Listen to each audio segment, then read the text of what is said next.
आबादी सिर्फ 2 करोड़ 60 लाख, मगर दुनिया की चौथी बड़ी फौज, एटमी हथियारों और बैनुल बरे-आज़मी मिसाइलों से लेस, सुपर पावर्स के सर का दर्द, कहने को मुल्क मगर अवाम के लिए दुनिया की सबसे बड़ी जेल, जहां जेलर का हुक्म ही कानून और हतमी होता है। एक शख्स की मर्जी के बगैर ना कोई मुल्क में कदम रख सकता है और ना ही मुल्क छोड़ सकता है। लोगों के लिए हेयर स्टाइल से लेकर ड्रेस कोड तक किसी भी मामले में शख्सी आजादी का इजहार कतई ममनू। इनकार या एक भी गलत चाल फायरिंग स्क्वाड के सामने खड़ा करने के लिए काफी है। हिस्ट्री तल्ख है, हालात बदतरीन और मुस्तकबिल तारीख। दुनिया से कटा हुआ अजीबो गरीब मुल्क जिसका निजाम दुनिया में सबसे अनोखा। मैं बात कर रहा हूं शुमाली कोरिया की। मैं हूं मखदूम शहाबुद्दीन और आप देख रहे हैं आजाद मेंट्री। शुमाली कोरिया की हकीकत क्या है, इसमें रहने वाले लोग किन हालात से गुजर रहे हैं और क्या वजह है कि जनूबी कोरिया से जापान और जापान से अमेरिका और यूरोप तक बड़ी ताकतें शुमाली कोरिया में होने वाली छोटी से छोटी पेशरफ्त को भी हल्का नहीं लेती। इन सब सवालों का जवाब आपको आज की इस वीडियो में मिलेगा, मगर इसके साथ शुमाली कोरिया के हुक्मरान खानदान के बारे में कुछ ऐसी चौंका देने वाली मालूमात भी शेयर करूंगा जो आपके लिए दिलचस्पी का बाइस होंगी। लेकिन इससे पहले चैनल को सब्सक्राइब करना ना भूलें ताकि दिलचस्प और मुस्तरद मालूमात का ये सफर जारी रहे। शुमाल में चीन और रूस, जनूब में साउथ कोरिया, जबकि मशरिक और मगरिब में समंदर। जजीरा नुमा शुमाली कोरिया का सफर दूसरी जंगे अजीम के बाद शुरू हुआ। इससे पहले शुमाली और जनूबी कोरिया एक मुल्क था। 1910 में जापान ने कब्जा कर लिया। 1945 में वर्ल्ड वॉर II के खात्मे पर जापान के सरेंडर के बाद दो मुल्क वजूद में आए। शुमाली कोरिया रूस और जनूबी कोरिया अमेरिका के कब्जे में चला गया। 1948 में शुमाली कोरिया में रूस की प्रॉक्सी सोशलिस्ट हुकूमत और जनूबी कोरिया में अमरीकी इत्तेहादी हुकूमत कायम हुई। 1949 तक खित्ते से रूसी और अमरीकी फौजों का इनखलाब मुकम्मल हुआ, मगर 1950 में शुमाली कोरिया ने सोशलिस्ट लीडर किम इल संग की क़यादत में जनूबी कोरिया पर हमला कर दिया। किसी बड़ी मज़ाहमत के बगैर शुमाली कोरिया की फौजें कामयाबी से आगे बढ़ती गई। इस मरहले पर अमेरिका ने मुदाखलत की और शुमाली कोरिया का इंफ्रास्ट्रक्चर तबाह बर्बाद कर दिया। 1953 में दोनों मुमालिक के दरमियान जंग बंदी अमल में आई। सरहदों को असल जगह पर बहाल किया गया, मगर आज तक कोई जंग बंदी का मुआहिदा नहीं हुआ। जंग में 30 लाख लोग मारे गए। शुमाली कोरिया की 15% आबादी जंग की नजर हो गई। दोनों मुल्कों के दरमियान एक डीमिलिटराइज्ड जोन का कयाम अमल में आया। इसी जोन पर कुछ साल पहले सदर ट्रंप और किम जोंग उन के दरमियान हैंडशेक हुआ। कोरिया वॉर के बाद अमेरिका ने जनूबी कोरिया में मुस्तकिल फौजी अड्डा बना लिया। जंग के इख्तिताम पर रूस और चीन ने किम इल संग को हटाकर अपना प्रॉक्सी सदर लाने की कोशिश की, मगर कामयाब नहीं हुए, जिसकी वजह से किम इल संग ने रूस और चीन से खुद मुख्तार पॉलिसी का सफर शुरू किया। अगरचे सर जंग में शुमाली कोरिया ने रूस का साथ दिया, लेकिन इसके साथ साथ गैर जानिबदार तहरीक की हिमायत भी जारी रखी। आज किम खानदान की तीसरी नस्ल हुक्मरानी कर रही है। एक ही खानदान गुज़श्ता 8 दिहाइयों से शुमाली कोरिया का बिला शरकते गैर मालिक बना हुआ है। ये कैसे मुमकिन हुआ और शुमाली कोरिया को इसकी क्या कीमत चुकानी पड़ी, यही असल कहानी है। 1956 में किम इल संग ने एक नजरिया पेश किया जिसे शुमाली कोरिया में तमाम लेवल्स पर नाफिज किया गया।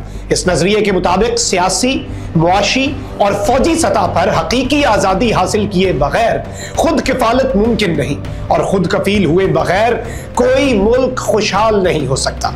बज़ाहिर ये बात बिल्कुल दुरुस्त है। दुनिया का कोई भी शख्स इससे इख्तलाफ नहीं कर सकता।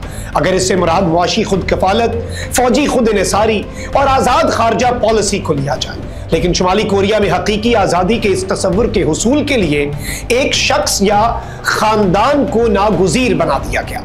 कहा गया कि इस नजरिए की जमानत के लिए सुप्रीम लीडर की शख्सी वफादारी जरूरी है, यानी किम इल संग होगा तो खुशहाली आएगी। दुनिया में जहां भी पॉपुलरिज्म या फस्तायत के पैरोकार होते हैं, अपनी जात को दबाम देने के लिए खुद को नजरिए या इनकलाब का इकलौता मुहाफिज बनाकर पेश करते हैं। शुमाली कोरिया में इस नजरिए को मजहब का दर्जा दे दिया गया, जिसका मकसद शख्सियत परस्ती को फरोग देना था। 1972 में किम इल संग के इस फलसफे को आइन का दर्जा दिया गया। उसके साथ साथ सोशलिस्ट नजरियात को भी जारी रखा गया, लेकिन 1992 में लेनिनिज्म का जिक्र भी आइन से निकाल दिया गया।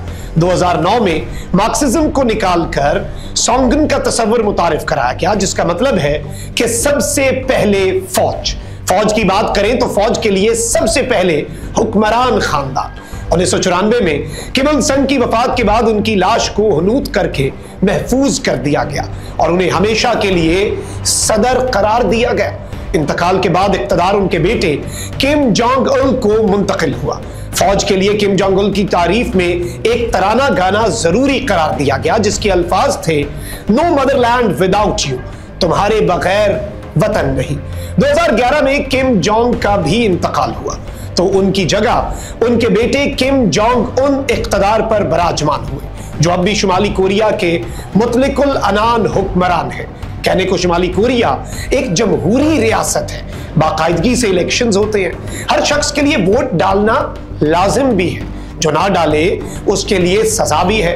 लेकिन इलेक्शन में अपने पसंद के उम्मीदवार को वोट डालने के लिए अलग अलग बूथ कायम होते हैं। किसी की जरूरत नहीं कि पहले से तयशुदा लोगों के अलावा कोई हुकूमती पार्टी के खिलाफ वोट डाले। हुक्मरान जमात के secretary general Kim Jong Un है।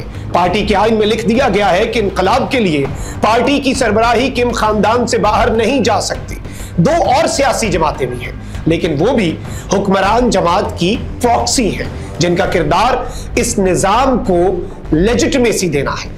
किम खानदान की आमरीत को दादा से लेकर पोते तक 80 साल हो गए हैं। एक खानदान की हुक्मरानी को यकीनी बनाने के लिए शुमाली कोरिया की अवाम को कठपुतली बना दिया गया। लोगों के जाती मामलात को भी रेगुलेट करने के लिए कवानीन मौजूद हैं, जिनकी खिलाफ वर्जी पर कड़ी से कड़ी सजा दी जा सकती है। मिसाल के तौर पर गैर मुल्की म्यूजिक और फिल्म देखने पर पाबंदी है। अमेरिकी फिल्म या फहश कंटेंट देखने पर मौत की सजा भी दी जा सकती है। मुल्क में सिर्फ 3 टीवी चैनल्स हैं जिन पर हुकूमत की मर्जी का कंटेंट ही ऑन एयर होता है। शहरियों को बैरून मुल्क कॉल करने की इजाजत नहीं है। 2007 में एक मशहूर वाकया हुआ जब एक फैक्ट्री के तहखाने से 13 फोन पकड़े गए, जिनसे फैक्ट्री का मालिक बैरून मुल्क राब्ता करता था। इस जुर्म की पादाश में एक बड़े मजमे के सामने फैक्ट्री मालिक को फायरिंग स्क्वाड ने कत्ल किया। किम जोंग उन की मौजूदगी में ऊँघने पर पाबंदी है। इस अमल को हुक्मरान से बगावत के मुतरादिफ समझा जाता है। 2015 में वजीर दिफा को इस जुर्म की पादाश में 100 लोगों के सामने रॉकेट से निशाना बनाया गया। अगर एक शख्स किसी जुर्म में जेल जाता है तो पूरे खानदान को जेल मुंतकिल किया जाता है। इंतजामिया के ख्याल में इससे कोई शख्स जेल से नहीं भागता। 2013 में एक कानून के जरिए मर्दों के लिए 10 और औरतों के लिए 18 हेयर स्टाइल्स मंजूर किए गए। शादीशुदा औरतों के बालों की लंबाई कम और गैर शादीशुदा औरतों के लिए ज्यादा लंबे बाल रखना जरूरी है। हुकूमत की इजाजत के बगैर दारुल हुकूमत में कोई शख्स रहने का मजाज नहीं है। कुछ खास ब्रांड्स के स्मार्टफोन्स, टीवी और लैपटॉप रखना जुर्म है। सियासी मुखालिफिन को कंसंट्रेशन कैंप्स में रखा जाता है। इन कैंप्स में जबरी मुशक्कत ली जाती है। इनमें से 40% सियासी कैदी ग़ज़ाई किल्लत से मर जाते हैं। कोई शहरी मुल्क छोड़कर नहीं जा सकता। अगर कोई बॉर्डर क्रॉस करने की कोशिश करेगा तो गार्ड्स उसको मौके पर गोली मार देंगे। मुल्क में सयाहों की हौसला अफजाई नहीं की जाती। जो भी गैर मुल्की शुमाली कोरिया आता है उसे गाइड दिया जाता है जो हर वक्त उसके साथ होता है। सयाहों को मखसूस जगहों और रूट्स तक रसाई हासिल है। किसी मकामी शख्स को गैर मुल्कियों से बात करने की इजाजत नहीं। हर मर्द के लिए 10 साल और हर औरत के लिए 7 साल फौज में मुलाजमत करना जरूरी है। बिजली के इस्तेमाल के लिए भी इजाजत लेना जरूरी है। माइक्रोवेव ओवन का इस्तेमाल तक बैन है। अब आखिर में किम डायनेस्टी के बारे में कुछ दिलचस्प हकायक। किम इल संग शुमाली कोरिया के पहले सरबराह और किम डायनेस्टी के बानी थे। जापान के खिलाफ मज़ाहमत करने पर कई बार गिरफ्तार हुए। दूसरी जंग अजीम में रूसी फौज में शामिल हुए। अपने बेटे को वली अहद बनाने के लिए किम इल संग ने सरकारी सतह पर यह प्रोपेगेंडा किया कि कुदरत ने उनके बेटे को खास मकसद के लिए पैदा किया। कहा गया कि जब उनकी पैदाइश हुई तो एक चमकता हुआ सितारा जाहिर हुआ। ठीक उसी वक्त 2 कौसे कज़ा नमूदार हुई। इस तस्वर को पुख्ता करने के लिए मुज़हिका खेज दावे किए गए जिनका फितरी या दस्तावेजी सबूत कभी पेश नहीं किया गया।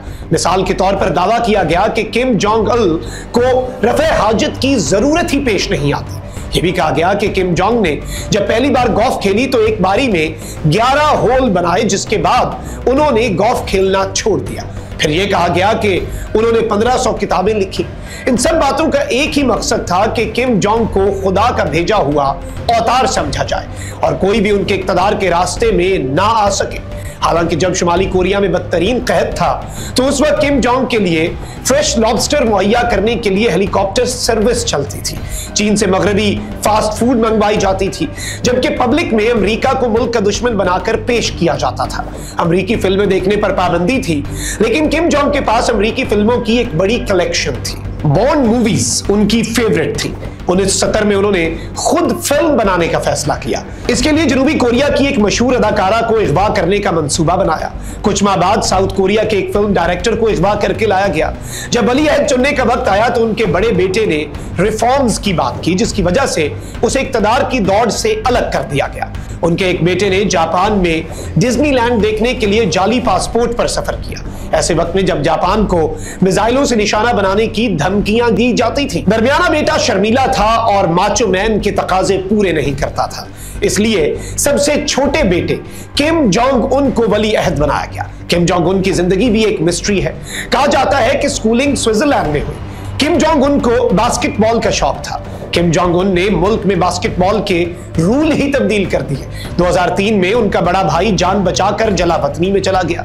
13 फरवरी 2017 को मलेशिया में एयरपोर्ट से बाहर आते हुए उन्हें जहरीली गैस से कत्ल कर दिया गया, जिसका इल्जाम किम जोंग उन पर लगा। अब किम जोंग उन के बाद कौन हुक्मरान होगा, इसके भी दो बड़े उम्मीदवार हैं। एक किम जोंग उन की बहन और दूसरी उनकी बेटी। इक़्तिदार के इस बेरहम खेल में कौन कामयाब होता है, इससे ज्यादा अहम शुमाली कोरिया के लोगों के बदतरीन हालात हैं, जिनमें तब्दीली के आसार नजर नहीं आते।